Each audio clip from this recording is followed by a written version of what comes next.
பிதாவாகிய தேவனாலும் கர்த்தராகிய இயேசு கிறிஸ்துவின் நாமத்தினால் உங்களுக்கு கிருபையும் சமாதானம் உண்டாவதாக.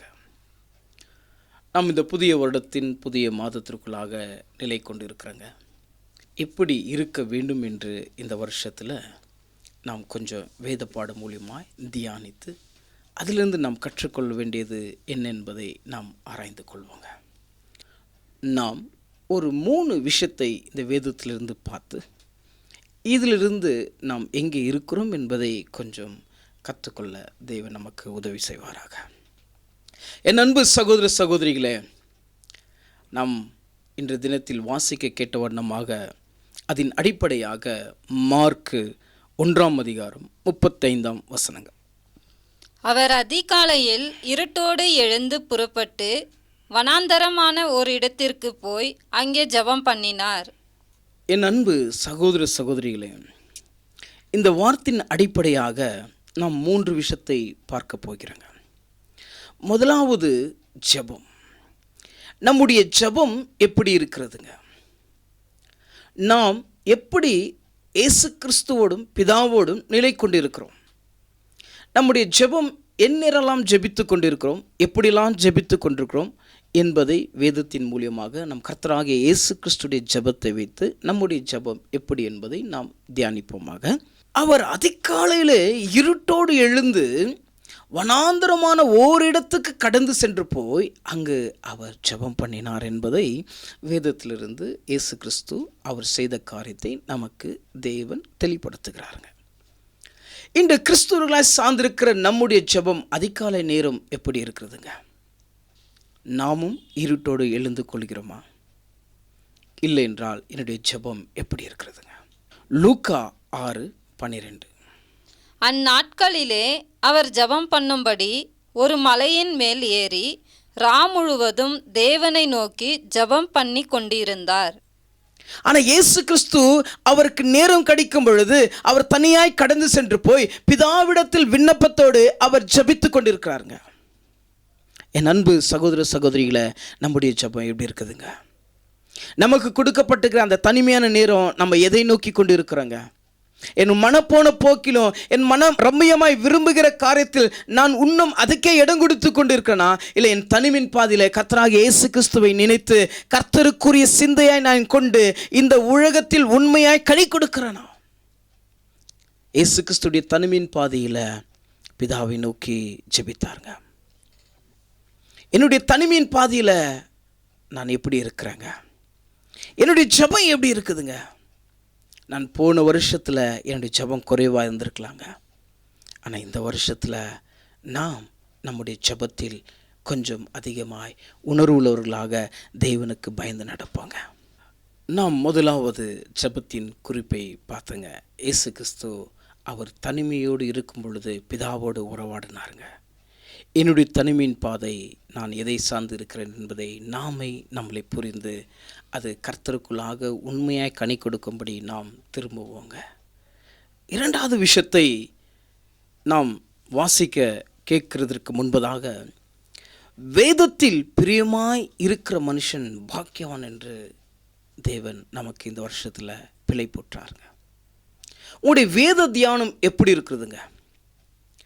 நீங்கள் உங்களுடைய தனிமையின் பாதியில் நீங்கள் கர்த்தரை நோக்கி ஜெபித்து அவர் கொடுக்கப்பட்டிருக்கிற இந்த பரிசுத்தமான வேத புஸ்தகத்தை நீங்கள் எப்படி நிலை கொண்டு தியானிக்கிறீர்கள்? அது அருமையாக அழகாக சொல்கிறாருங்க. சங்கீதம் 1ஆம் அதிகாரம் 2ஆம் வசனங்க. கர்த்தருடைய வேதத்தில் பிரியமாயிருந்து இரவும் பகலும் அவருடைய வேதத்தில் தியானமாயிருக்கிற மனுஷன் பாக்கியவான். கர்த்தருடைய வேதத்தில் பிரியமாக இருக்கிற மனுஷன். நம்முடைய தனிமை எதை விருப்பப்படுகிறதுங்க? என்னுடைய ஜெபம் எப்படி இருக்குதுங்க? நான் வேதத்தை தியானிக்கிற விஷயம் எப்படி இருக்குதுங்க? அதை கர்த்தராகிய இயேசு கிறிஸ்து கற்றுக் கொடுக்குறாருங்க. நீங்கள் இரவும் பகலும் வேதத்தின் மேல் பிரியமாக இருக்கிறீங்கன்னா நீங்கள் பாக்கியவான் என்று சொல்கிறாருங்க. என் அன்பு சகோதர சகோதரிகளே, நாம் போன வருடத்தை காட்டிலும் இந்த வருடத்தில் கொஞ்சம் வேத பக்கம் திரும்புவோங்க. நீங்கள் வேதத்தை தியானிக்கும் பொழுது அறியாத விஷயத்தை தேவன் உங்களுக்கு அறிய வைக்கிறாருங்க. எட்டாத விஷயத்தை உங்களுக்கு எல்லாவற்றையும் கற்றுக் கொடுக்கிறாருங்க. வேதத்தின் மேல் பிரியமாயிருந்து இரவும் பகலும் தியானமாக இருக்கிற மனுஷன் பாக்கியவான். நீங்கள் எங்கே இருக்கிறீங்க? அந்த பாக்கியவான் லிஸ்ட்டில் நம்ம இருக்கிறோமா? கர்த்தருக்குரிய அந்த சிந்தையில் நான் உண்மையாய் நிலை கொண்டு இருக்கிறேனா? பிதாவுக்குரிய சிந்தை இயேசு கிறிஸ்து முழுமையாய் சிந்தித்து செயல்பட்டு நிறைவேற்றினாருங்க. நாம் வேதத்தில் எப்படி நிலை கொண்டிருக்கிறோம்? அதுதான் சங்கீதக்காரர் 128:1 சொல்றாருங்க. கர்த்தருக்கு பயந்து அவர் வழிகளில் நடக்கிறவன் எவனோ அவன் பாக்கியவான். நீங்கள் கர்த்தருக்கு பயந்து அவர் வழிகளில் நடக்கிறீர்களா? நீங்கள் பாக்கியவான்கள். நீங்கள் எதுக்காக கவலைப்படுற தேவையில்லைங்க. ஏன்னா தேவன் உங்களோடு இருக்கிறாருங்க. என் அன்பு சகோதர சகோதரிகளே, நீங்கள் இரவும் பகலும் வேதத்தின் மேலே பிரியமாக இருக்கிறீர்கள் என்றால் நீங்கள் பாக்கியவான்கள். நீங்கள் கர்த்தருக்கு பயந்து அவர் வழியில் நீங்கள் உண்மையாக நடக்கிறீர்கள் என்றால் நீங்கள் பாக்கியவான்கள். இந்த உலகம் கொடுக்க முடியாத ஐஸ்வர்யத்தின் மகிமை தேவன் உங்களுக்கு கொடுக்குறாருங்க. தெய்வ சமாதானம் உங்களுக்குள்ளே நிறைந்திருக்குங்க. தேவனுடைய தயவு பெற்றிருப்பீங்க. தெய்வ கிருபை உங்களுக்குள்ள அளவில்லாமல் இருக்குங்க.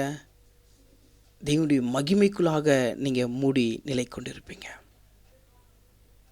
எப்பொழுது கர்த்தருக்கு பயந்து அவர் வழியில் நடக்கிறீர்களோ அப்பொழுது நீங்கள் பாக்கியவான்கள். என் அன்பு சகோதர சகோதரிகளே, நான் எங்கே இருக்கிறேங்க? ஏன் என்னிடத்தில் இன்னும் குறைவுகள் நிலை கொண்டிருக்கிறது? ஏன் கண்ணீர் நிலை கொண்டிருக்கிறது? ஏன் கசப்பு வேதனைகள் நிலை கொண்டிருக்கிறது? ஏன் கடன் பிரச்சனைகள் அதிகமாக நிலை கொண்டிருக்கிறது? நான் யாரிடத்தில் உண்மையாக இருக்கணுமோ அவரிடத்தில் இல்லாதபடினால இதெல்லாம் என்னை சூழ்ந்து வந்திருக்குதுங்க. நீங்கள் கர்த்தருக்கு பயந்து நடக்கிறீங்கன்னா இந்த உலகம் தராத ஞானத்தையும் அறிவும் விவேகத்தையும் கர்த்தர் உங்களுக்கு கற்றுக் கொடுக்குறாருங்க. தெய்வ சமாதானத்தோடு உங்களை வழி நடத்துவாருங்க. அதான் கர்த்தருக்கு பயந்து அவர் வழியில் நடக்கிறவன் பாக்கியவான்ங்க. நீங்கள் கர்த்தருக்கு பயப்படாமல் மாறுபாடான குணங்களில் நிலை கொண்டு இருக்கிறீர்கள் என்றால், இந்த உலகத்தின் ஜனங்கள் மத்தியில் இந்த உலகத்தின் சிந்தனையை கொண்டு இந்த உலகத்தின் ஜனங்களைப் போல நீங்கள் வாழ்ந்து கொண்டு இருக்கிறீர்கள் என்றால் அப்படி மகிமையை நாம் இழந்து கொண்டு இருக்கிறோங்க. அது அழகாக சொல்றாருங்க. நீதிமொழிகள் 11:20. மாறுபாடுள்ள இருதயம் உடையவர்கள் கர்த்தருக்கு அருவருப்பானவர்கள், உத்தம மார்க்கத்தாரோ அவருக்கு பிரியமானவர்கள். நாம் கிறிஸ்தவர்கள், நாம் வேதத்தின் பிரகாரமாய் நடக்க வேண்டுங்க. ஆனால் நான் வேதத்தின் பிரகாரமாய் நடக்காமல் மாறுபாடான குணத்திற்குள்ளாக நான் நிலை கொண்டு இருக்கிறேன் என்றால் அருவருப்பானவனாய் நான் காணப்படுகிறேங்க. இந்த உலகத்தில் இருக்கும் பொழுது நீங்கள் எழும்பி பிரகாசிக்க வேண்டும் என்பதை கர்த்தர் வேதத்தின் மேல் பிரியமாய் இருக்கிற மனுஷன் பாக்கியவன் என்று சொன்னாருங்க. கர்த்தருக்கு பயந்து அவர் வழியில் நடக்கிற மனுஷன் பாக்கியவன் சொன்னது அதற்காகத்தாங்க. நீங்க அப்படி இல்லாமல் மாறுபாடான குணங்கள் உங்கள் மனப்போன போக்கில் சிந்தனையில் அப்படியே நீங்க இந்த உலகத்தில் வாழ்ந்து கொண்டு இருக்கிறாங்களா? இந்த காரியங்களை தேவன் அருவருக்கிறாருங்க. யார் ஒருவன் உத்தமனாக இருக்கிறானோ அவர் கர்த்தருக்கு பிரியமா இருக்கிறாருங்க. என் அன்பு சகோதர சகோதரியில, நம்முடைய விசுவாசம் எதை சார்ந்திருக்குதுங்க? நாம் உடைய ஜெபத்தில் நம்ம எப்படி இருக்கிறோங்க? இயேசு கிறிஸ்து தனிமையாக இருக்கும் பொழுது அவர் கடந்து போய் பிதாவோடு பேசினாருங்க. என்னுடைய தனிமை யாரோடு நிலை கொண்டிருக்குதுங்க? நான் முழுவதும் அவர் ஜெபம் பண்ணி கொண்டு இருந்தாருங்க. என்னுடைய ஜெபம் எப்படி இருக்குதுங்க? வேதத்தின் மேல் பிரியமாக இருக்கிற மனுஷன் பாக்கியவன் என்று சொல்லியிருக்குதுங்க. நான் வேதத்தை எவ்வளவு நேசிக்கிறேங்க. நான் மாறுபாடு குணம் உள்ளவர்களாக இருக்கிறோமா? இல்லை நான் கிறிஸ்தவனுக்குரியவனை சிந்திக்கிறேனா? நாம் வாசிக்க கேட்பங்க. 1 யோவான் 2:5. அவருடைய வசனத்தை கை கொள்ளுகிறவன் இடத்தில் தேவ அன்பு மெய்யாக பூரணப்பட்டிருக்கும். நாம் அவருக்குள் இருக்கிறோம் என்பதை அதனாலே அறிந்திருக்கிறோம். அவருடைய வசனத்தை நீங்கள் கை கொள்கிறீர்கள் என்றால் தேவ அன்பு மெய்யாகவே உங்களிடத்தில் பூர்ணப்பட்டு இருக்கிறதுங்க.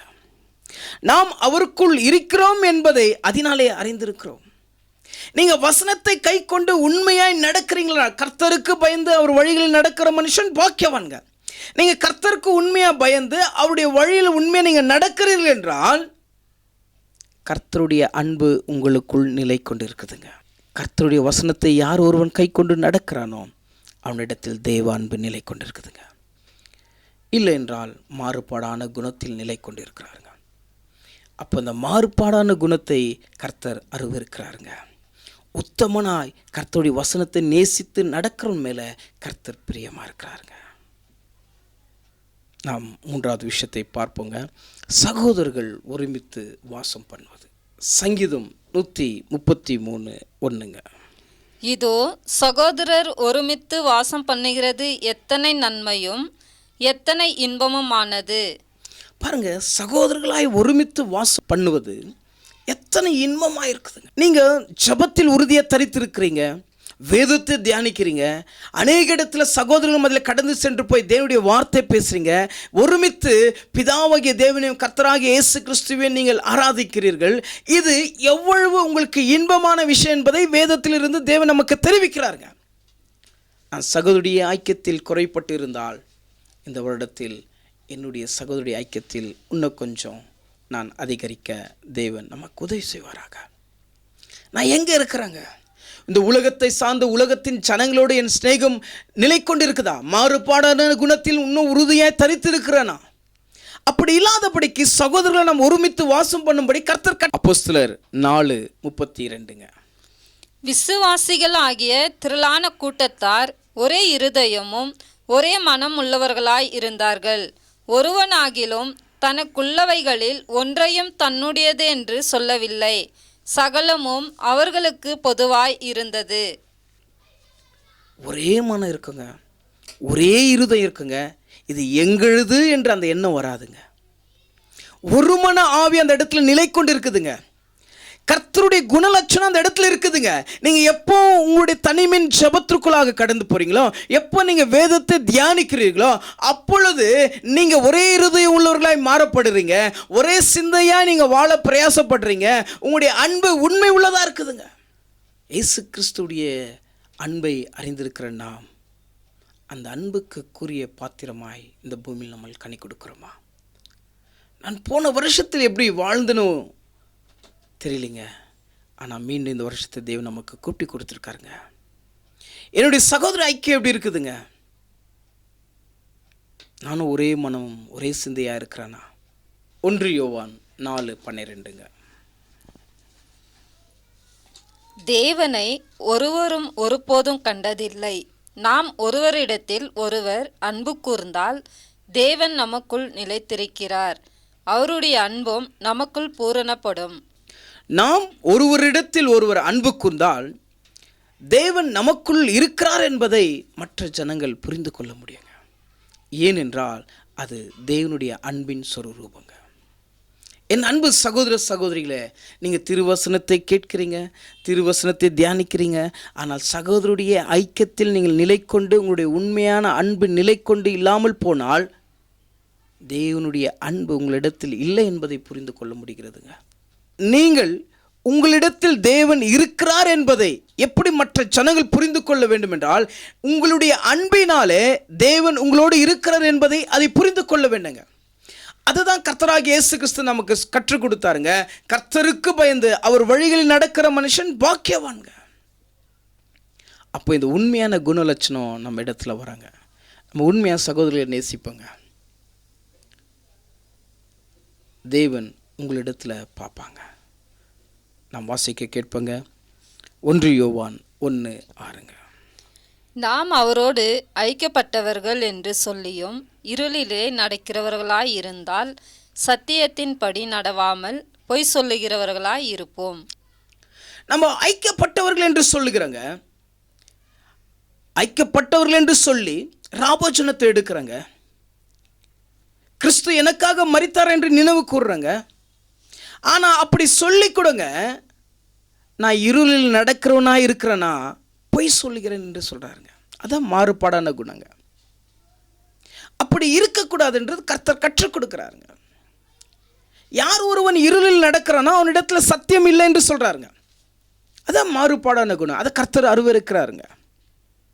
என் அன்பு சகோதர சகோதரிகளே, இந்த வார்த்தைகளை கேட்டுக்கொண்டிருக்கிற என் அன்பு சகோதரிகளே, கர்த்தர் இன்று இந்த வார்த்தை மூலியமாய் நாம் எங்கே இருக்கிறோம் என்பதை காண்பிக்கிறாருங்க. கர்த்தராகிய இயேசு கிறிஸ்து அப்படி தனிமையின் பாதையில் கர்த்தரை நோக்கி ஜெபித்து கொண்டிருந்தாருங்க. என்னுடைய தனிமையின் நேரத்தில் நான் எதை நோக்கி கொண்டு இருக்கிறேங்க? ஒரு விசுவாசி வேதத்தின் மேல் பிரியமாய் இருக்கிறான் என்றால் அவன் பாக்கியவான் என்று சொன்னாருங்க.